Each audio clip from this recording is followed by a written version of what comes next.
Shalom Bapak Ibu, Saudara-saudari, kita kembali dalam Renungan Tengah Minggu. Biarlah renungan ini boleh menguatkan Bapak Ibu, Saudara-saudari dimanapun Bapak Ibu berada. Sebelum kita mulai renungan, mari kita berdoa terlebih dahulu. Kami bersyukur Tuhan untuk hari ini. Sebentar akan mendengarkan renungan, biarlah renungan yang dibagikan boleh bermanfaat dan menguatkan setiap hati kami dalam mengiring Engkau. Dalam nama Yesus kami berdoa, haleluya, amin. Ya, Bapak Ibu, Saudara-saudari, saya mau menyampaikan renungan mengenai menghadapi perekonomian dan perubahan keadaan sosial karena wabah pandemi COVID-19. Kita harus memiliki sikap yang tepat dan yang benar, gitu. Jadi hari ini, renungan ini saya mau mengajak Bapak Ibu untuk memiliki sikap yang benar sebagai seorang yang beriman, bagaimana menyingkapi kehidupan atau permasalahan yang ada saat ini. Ayat renungan hari ini terambil di Roma 12 ayat 12. Bersukacitalah dalam pengharapan, sabarlah dalam kesesakan, dan bertekunlah dalam doa. Sekali lagi saya bacakan, bersukacitalah dalam pengharapan, sabarlah dalam kesesakan, dan bertekunlah dalam doa. Dari ayat ini kita bisa belajar bagaimana kita bisa mengambil sikap sebagai seorang yang beriman dalam menghadapi persoalan dalam kehidupan kita. Ada 3 poin atau 3 sikap yang akan saya bagikan dalam renungan kali ini, sehingga ini bisa membantu Bapak Ibu menyelesaikan atau melewati persoalan yang Bapak Ibu dan saudara-saudari hadapi. Yang pertama, bersukacitalah dalam pengharapan. Bersukacitalah dalam pengharapan. Saya menggambarkan orang yang bersukacita dalam pengharapan itu ketika saya diberi tugas, melakukan tugas, dan tugas itu bagi saya pribadi sesuatu hal yang jauh. Contoh, saya berjalan atau mengendarai motor dari Jombang sini ke Pare misalnya gitu. Nah, kalau dalam keadaan seperti itu, Jombang ke Pare kalau saya lakukan dengan keadaan bersukacita, saya lalui dengan keadaan bersukacita, saya rasa perjalanan itu berasa sangat menyenangkan. Tapi berbeda halnya kalau saya melakukan perjalanan dari Jombang ke Pare dengan keadaan bersungut-sungut, menggerutu, mengeluh, bahkan mengomel-ngomel dan sebagainya. Saya rasa perjalanan saya itu akan terasa sangat lama. Itu dialami setiap kita, mulai itu tentang perjalanan. Bisa juga ketika ilustrasinya saya sampaikan ketika saya ngajar musik. Saya ngajar musik, ada seorang anak, 2 orang anak pengen belajar musik yang sama, yaitu drum gitu. Contohnya ini ya, yang satu antusias sekali, setiap dikasih materi, diberi materi itu terus, walaupun dia belum sama sekali tahu teknik drum itu seperti apa, baru pertama kali dia belajar, tapi karena antusias dia belajar dengan sungguh-sungguh. Dan yang kedua ini, ketika diberi materi dan sebagainya, tidak melakukannya dengan sungguh-sungguh alias menggerutu, maka hasil yang berbeda itu akan ada. Yang antusias ini menjalani latihan itu 1 jam, 2 jam itu terasa cepat. Sedangkan yang menggerutu ini hanya latihan 15 menit, rasanya sudah berjam-jam. Gitu. Nah, saya menggambarkannya orang yang bersukacita itu seperti itu. Nah, demikian juga gambaran kehidupan kita, Bapak Ibu. Gambaran kehidupan keimanan kita dalam mengiring Yesus di masa sekarang ini. Entah pergumulan apa yang Bapak Ibu hadapi, entah permasalahan apa yang Bapak Ibu hadapi, gitu. Kalau kita menjalankannya dengan sukacita, maka akan terasa menyenangkan walaupun itu berat. Tetapi kalau kita menjalankannya, bahkan kita melakukannya dengan keluh kesah, menggerutu, maka itu akan membuat kehidupan kita semakin merasakan sesuatu hal yang capek, down gitu. Jadi kehidupan kita itu seperti yang saya gambarkan tadi. Apakah kita menjalankan kehidupan kita itu dengan sukacita atau dengan menggerutu?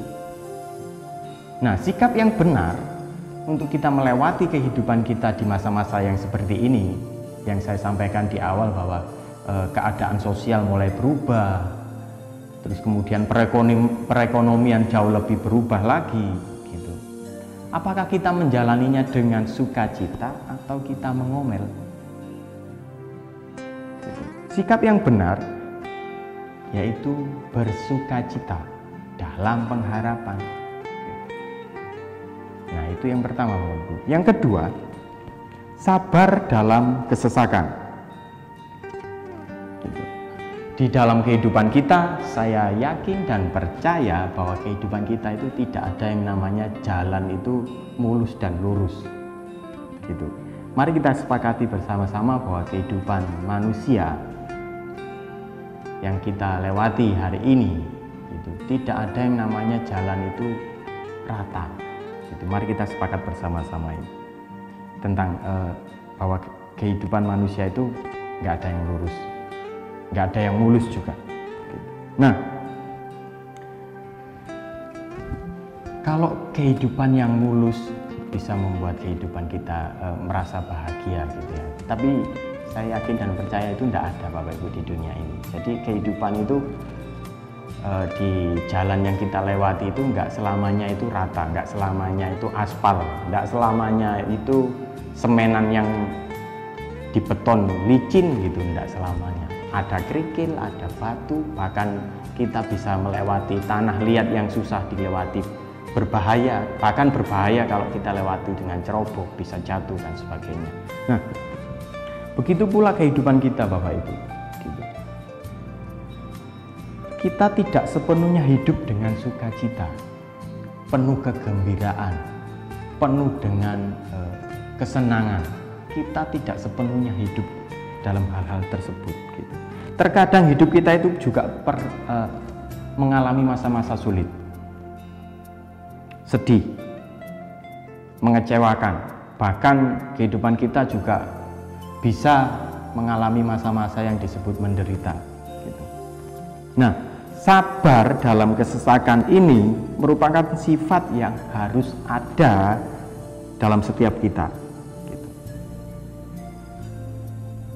Dan saya tambahi, ketika kita sabar berarti otomatis kita ada sesuatu hal yang membuat kita berserah. Gitu. Jadi sabar ini kaitannya dengan berserah. Saya tambahi seperti itu. Dan berserah merupakan sikap yang harus kita miliki supaya kita ini bisa lihat kedaulatan Tuhan dalam hidup kita. Gitu. Jadi sikap yang kedua ini sabar dalam kesesakan. Kenapa saya sampaikan sikap yang kedua ini sabar dalam kesesakan? Karena gini, sabar itu membuat kita bisa memahami atau mengetahui rencana Tuhan. Gampangnya gini, dibutuhkan kesabaran untuk melihat rencana Tuhan yang indah. Sesuatu hal yang indah, sesuatu hal yang bagus, sesuatu hal yang baik, itu ada prosesnya. Gak bisa langsung berubah jadi baik, enggak. Gitu. Orang memahat patung itu prosesnya panjang sampai patung itu terlihat indah. Orang melukis itu juga butuh proses panjang. Gitu. Dibutuhkan proses kesabaran yang panjang. Gitu.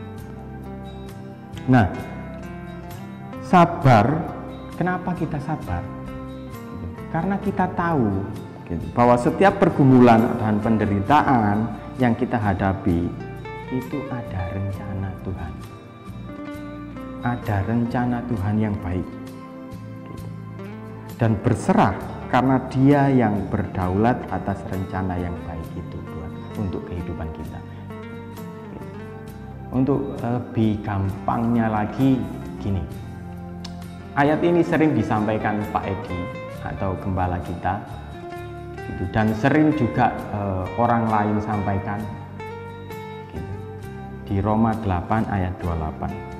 Saya yakin Bapak Ibu, saudara-saudari pasti pernah mendengarkannya. Saya bacakan, kita tahu sekarang bahwa Allah turut bekerja dalam segala sesuatu untuk mendatangkan kebaikan bagi mereka yang mengasihi Dia, yaitu bagi mereka yang terpanggil sesuai dengan rencana Allah. Nah, kenapa saya bilang tadi sikap yang kedua ini sabar dalam kesesakan? Karena kita ini harusnya sudah tahu bahwa Dia Allah yang sanggup, bukan sanggup lagi. Kita tahu bahwa Dia Allah memiliki rencana yang indah untuk saya dan Bapak Ibu semuanya, untuk saya dan Bapak Ibu saudara-saudari. Rencananya itu baik untuk setiap kita, dan dibutuhkan kesabaran untuk bisa melihat hal yang baik itu terjadi dalam kehidupan kita. Itu sikap yang kedua, Bapak Ibu, yang harus kita ambil, yang harus kita lakukan untuk melewati permasalahan Bapak Ibu yang Bapak Ibu hadapi, permasalahan saudara-saudari yang saudara-saudari hadapi. Gitu. Dan yang ketiga, bertekun dalam doa. Orang katakan bahwa doa itu merupakan nafas orang beriman, nafas orang Kristen. Tapi saya katakan bahwa doa itu mempunyai kekuatan, dan doa itu saya katakan adalah kekuatan setiap orang yang percaya. Gitu. Di dalam doa kita bisa membangun kerohanian kita. Maksudnya membangun, ya kita bisa berkeluh kesah, kita bisa mencurahkan segala permasalahan yang kita hadapi, kita bisa ngomong-ngomong dengan Tuhan, dan yang paling penting, kita bisa memahami rencana Tuhan yang terbaik untuk kita. Rencana Tuhan yang sedang terjadi untuk kita melalui pencobaan-pencobaan maupun penderitaan, permasalahan yang Bapak Ibu lewati. Gitu. Jadi di dalam doa kita bisa memahami maksud Allah atas permasalahan yang sedang terjadi saat ini. Gitu. 1 Yohanes 5 ayat 14. 1 Yohanes 5 ayat 14 saya bacakan. Dan inilah keberanian percaya kita kepadanya, yaitu bahwa Ia mengabulkan doa kita jikalau kita meminta sesuatu kepadanya menurut kehendaknya. Jadi sikap yang ketiga ini, bertekun di dalam doa, itu akan membantu kita untuk melihat bahwa apa maksud Tuhan untuk permasalahan yang aku hadapi saat ini. Jadi kita lebih tenang kalau kita melewati masalah. Saya katakan di sini, doa memampukan kita untuk melampaui ketidakmungkinan, karena tidak ada yang mustahil bagi Allah. Saya yakin Bapak Ibu pernah dengar kata-kata itu. Bahkan sering, tidak ada yang mustahil bagi Allah. Tapi kenapa kita tidak mempercayainya? Jadi di poin yang ketiga, di poin sikap yang ketiga ini saya sampaikan bertekun dalam doa. Karena doa memampukan kita. Doa membuat kita mampu, bahkan membuat kita kuat gitu, untuk melampaui ketidakmungkinan menjadi sesuatu hal yang mungkin. Karena bagi Allah tidak ada yang mustahil. Jadi renungan hari ini saya sampaikan 3 sikap yang harus kita ambil kalau kita melewati masa-masa sukar, masa-masa penuh dengan persoalan dalam kehidupan kita masing-masing. Yang pertama, bersukacita dalam pengharapan. Yang kedua, sabar dalam kesesakan. Dan yang ketiga, bertekun dalam doa. Kiranya renungan hari ini bisa menguatkan Bapak Ibu saudara-saudari dalam menghadapi permasalahan yang Bapak Ibu saudara-saudari hadapi saat ini. Tuhan Yesus memberkati. Mari kita berdoa. Kami berterima kasih untuk renungan yang ada hari ini. Biarlah kami boleh terapkan dalam kehidupan kami. Kami boleh mengambil sikap yang benar sebagai orang yang beriman kepada Engkau Tuhan dalam menghadapi permasalahan kami. Mulai dari kami boleh bersuka cita dalam pengharapan kami kepada Engkau, dan terlebih lagi kami boleh bersabar dalam kesesakan kami Tuhan. Dan lebih lagi Tuhan, kami boleh bertekun dalam setiap doa-doa yang kami panjatkan kepadamu. Biarlah ketiga sikap ini boleh ada dalam kehidupan kami, sehingga dalam mengiring Engkau, perkenanan-Mu ada untuk setiap kami. Terima kasih Tuhan. Dalam nama Yesus kami berdoa, haleluya, amin.